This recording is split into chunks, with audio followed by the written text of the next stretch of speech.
ሰላም ጤና ይስጥልን። የዕለቱን ትኩስና አንጋፋ መረጃዎችን ይዘን ቀርበናል። ይህ ኢትዮ ኤርላይንስ ነው። በቅድሚያም አርዕስተ ዜናዎቹን እናሰማችሁ። ኡመን ኦሮሞ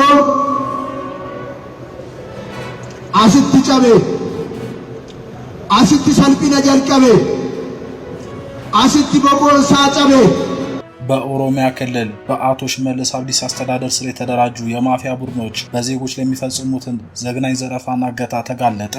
በኦሮሚያ ክልል የሚንቀሳቀሱና በመንግስት መዋቅር ይደገፋሉ የተባሉ 120ና ጋቸና ሲርና የተባሉ ቡድኖች በዜጎች ላይ ያደረሱት ያለው መከራ ይፋ ሆኗል። መሬት መቀማትና ህገወጥ እስራት የክልሉ መገለጫ ሆኗል የተባለ ሲሆን ህዝቡ ላይ የተፈጸመውን አሰቃቂ ግፍና መከራ በሪፖርት መልክ ወጥቶ አገሩ እየተነጋገረበት ይገኛል። ዝርዝሩን እናሰማችኋለን። የቴዲ አፍሮ የቅርብ ወዳጅ ዩሱፍ ያሲንና ሌሎች ተጠርጣሪዎች በከባድ ወንጀል ተከሰው ፍርድ ቤት ቀረቡ። ተጠርጣሪዎቹ በህገ ወጥ መሳሪያ የያዝና ሁከት ማነሳሳት ተጠርጥረው የዋስትና መብታቸው መከልከሉ ደግሞ ያልተጠበቀ አስደንጋጭ ክስተት ሆኗል። በችሎቱ ላይ የቆመው የፖሊስ ጥርጣሬ መሰረት የሌለው መሆኑን የገለጹት ጠበቆች አንደኛው ተከሳሽ በሐዋሳ ከተማ የቴዲ አፍሮ ሙዚቃ እንዳይከፈት መከልከሉን ለሌላኛው መናገሩ ብቻ እንደ ወንጀል ተቆጥሮ መያዙን በመጥቀስ ተቃውሟቸውን አሰምተዋል። በችሎቱ የተፈጠረውን አነጋጋሪ ክስተት በዝርዝር እናሰማችኋለን። የሱዳን መንግስት ኢትዮጵያ በሀገሬ የውስጥ ጉዳይ ጣልቃ በመግባት 10,000 ቅጥረኛ ሰራዊት አሰልጥናብኛለች ሲል ለዓለም አቀፉ ማህበረሰብ ሰነድ አሰራጭቷል። ድርጊቱ በኢትዮጵያና በተባበሩት አረብ ኤሚሬቶች ትብብር የተፈጸመ ነው ስትልም ካርቱም ከሳለች። በተያያዘ ዜናም ኤርትራ በተመድ በኩል የሚቀርብባትን የሰብአዊ መብት ጥሰት ሪፖርት የተለመደ ስም ማጥፋት ስትል ውድቅ አድርጋለች። በጋምቢያ እየተካሄደ በሚገኘው ጉባኤ ላይ የተገኘው የኤርትራ ልዑክም ሀገሪቱ በንጹህ መጠጥ ውሃ፣ በትምህርትና በጤና ዘርፍ ተጨባጭ ለውጥ እያስመዘገበች መሆኑን በሪፖርቱ አብራርቷል።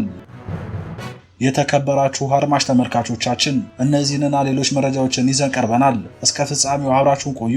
ቪዲዮ ላይክ እና ሼር፣ ቻናሉ ሰብስክራይብ እና የደወል ምልክቷን በመጫን ትኩስና አዳዲስ መረጃዎችን ያገኙ እያለን ወደ ዝርዝሩ አለፍን።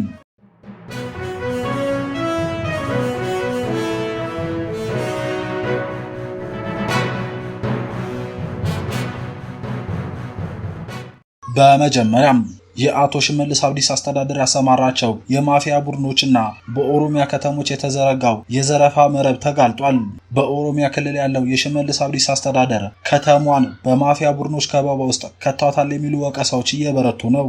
ከዚህ ቀደም ኮሬ ነገኛን በማቋቋም ታዋቂ ሰዎችንና አባገዳዎችን ሲያስገድሉ ነበሩ የተባሉት የኦህዴድ ብልጽግና ሹማምንት አሁን ደግሞ 120 የተሰኘ አዲስ የማፊያ ቡድን አደራጅቷል ተብሏል።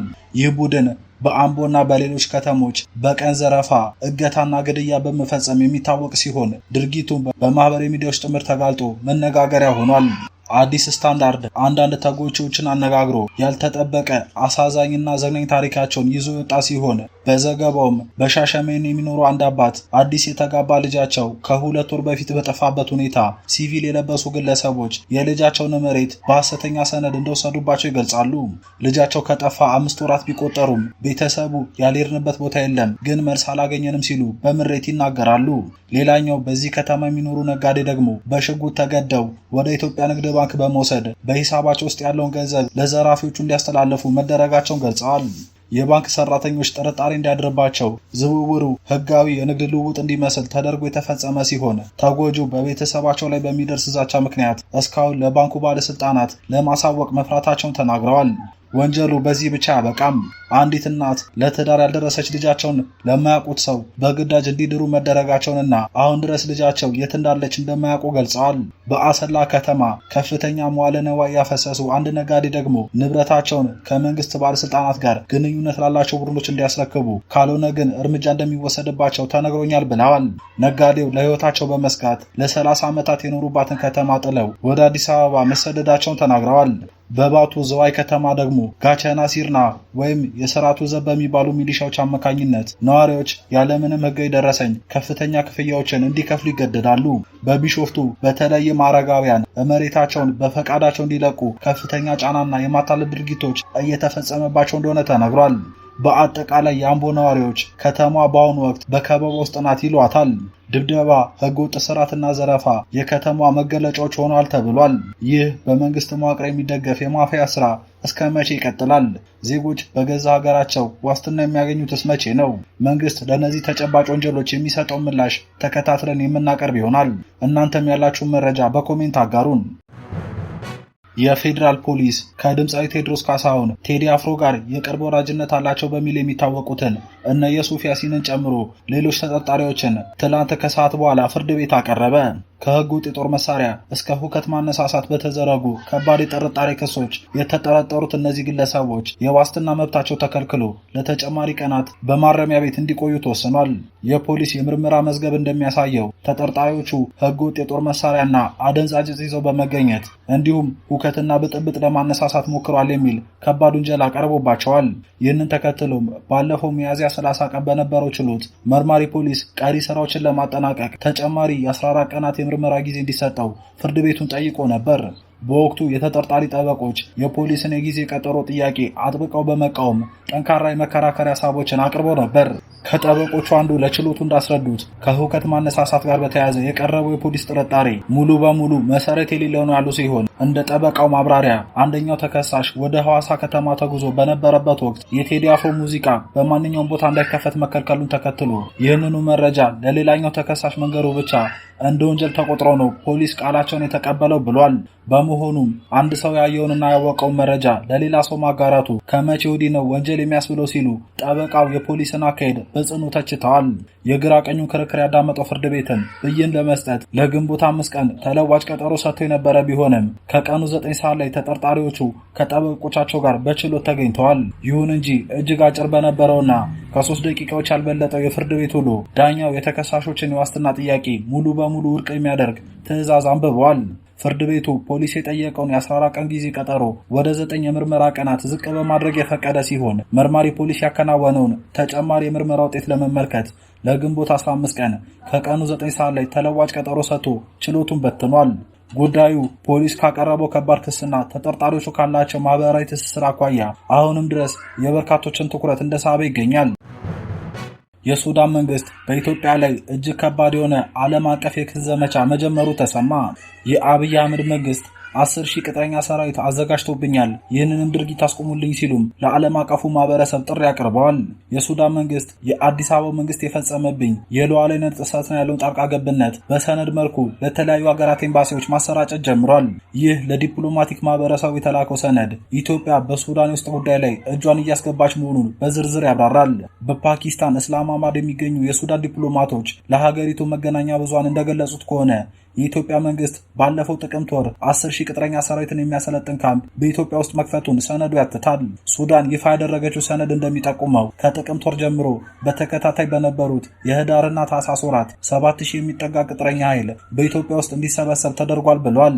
ክሱ በዚህ ብቻ ያበቃም። ከባለፈው መጋቢት ወር ጀምሮ የኢትዮጵያ ድሮኖች የሱዳንን አየር ክልል በመጣስ ጥቃት እየፈጸሙ መሆኑን ሪፖርቱ ይገልጻል። በተለይም በብሉ ናይል፣ በዋት ናይል፣ በደቡብ ኮርዶፋን የተደረጉ የድሮን ዘመቻዎችን በዝርዝር አንስቷል። ከነዚህ መካከል አንዱን ድሮን መጣሉን፣ ሁለቱ ደግሞ ከድንበር አካባቢ እንዲመለሱ ማድረጉን የሱዳን መንግስት አስታውቋል። በቅርቡ በሱዳን መዲና ካርቱም ላይ ተፈጸመውን የድሮን ጥቃት ያስታወሰው ይኸው ሰነድ ጥቃቱ በኢትዮጵያና በተባበሩት አረብ ኤሚሬቶች ትብብር የተከናወነ ስለመሆኑ በቀጥታ ጠቅሷል። ይህ የውጭ ጣልቃ ገብነት በሱዳን ውስጥ እየተካሄደ ያለውን ጦርነት መፍትሄው ይበልጥ ውስብስብ እያደረገው መሆኑን የሱዳን ባለስልጣናት ይገልጻሉ። ሱዳን ይህንን ክስ የያዘ ሰነድ ለተባበሩት መንግስታት ድርጅት፣ ለአፍሪካ ህብረትና ለቀጠናዊ ተቋማት ማስገባቷንም ይፋ አድርጋለች።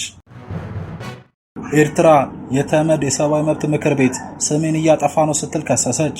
ወደ 31 የሚሆኑ የመብት ተሟጋች ድርጅቶች ትላንት ባወጡት የጋራ መግለጫ የተመድ ሰብአዊ መብት ምክር ቤት የሥራ ዘመን እንዲራዘም ጠይቀዋል።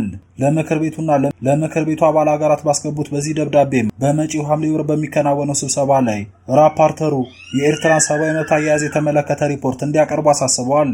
ተቋማቱ እንደገለጹት ባለፈው ዓመት ለምክር ቤቱ በቀረበው ኤርትራን የተመለከተ ሪፖርት ላይ የሰብአዊ መብት አያያዙ መሰረታዊ ለውጥ እንዳላመጣ መገለጹን አውስተዋል። ጨምሮም የተመድ የኤርትራ ሰብአዊ መብት መርማሪ ኮሚሽን የመጀመሪያ ሪፖርቱን ካወጣበት ከዛሬ 10 ዓመት ጀምሮ ምንም አይነት መሻሻል አለመታየቱን አስታውሰው የመንግስት ባለስልጣናት የሚፈጽሙ የሚፈጽሙትን የሰብአዊ መብት ጥሰት አሁንም እንደቀጠሉበት አስረድተዋል። በመሆኑም የኤርትራ ራፖርተሩ የሥራ ጊዜያቸው እንዲራዘምና ወደ ኤርትራ በመሄድ ያለውን ሁኔታ ገምግመው በመጪ ሐምሌ ወር ላይ በሚከናወነው የምክር ቤቱ ስብሰባ ላይ ሪፖርት እንዲያቀርቡ ጥሪ አቅርበዋል። ለዚህ ጥሪ የኤርትራ ማስታወቂያ ሚኒስቴር አቶ የማነ ገብረ መስቀል ዛሬ መልስ የሰጡ ሲሆን በምላሻቸውም በኤርትራ ላይ የሚደረገው የስም ማጥፋት ዘመቻ ቀጥሏል ብለዋል። እንዲህ አይነት ዘመቻ ለ2 አስርት ዓመታት ያህል ሲከናወን መቆየቱን ጠቅሰው በድርጊቱ ላይ የተወሰኑ ሀገራት እጃቸው እንዳለበት አስረድተዋል። ጨምሮም የተመድ ራፖርተር ምስክርነት የተለመደ ስም ማጥፋት የጠባብ ቡድኖች ፍላጎትና ተረት ነው በማለት በመግለጽ ተቃውሞ አሰምተዋል።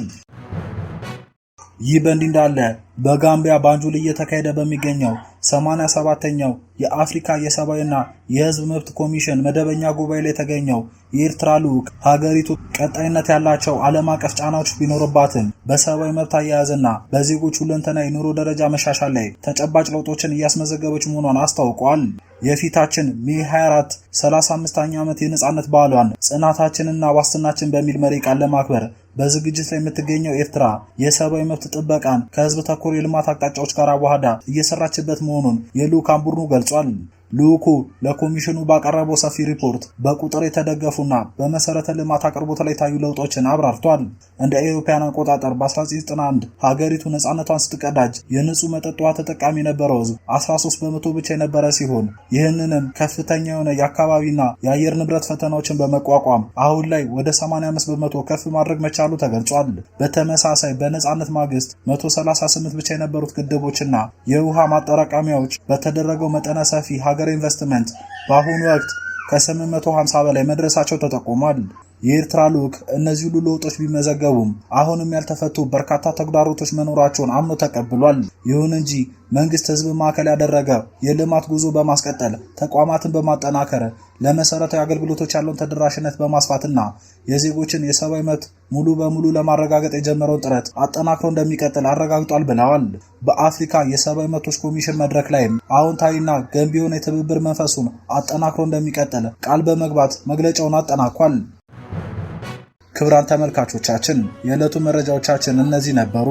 በኦሮሚያ ስለሚፈጸመው የዘረፋ መረብና ስለሌሎች ጉዳዮች ያላችሁን አስተያየት በኮሜንት አጋሩን። ለሰዓቱ አብራችሁን ስለነበራችሁ እናመሰግናለን። በቀጣይ በሌሎች መረጃዎች እስከምንገናኝ ቸር ሰንብቱ።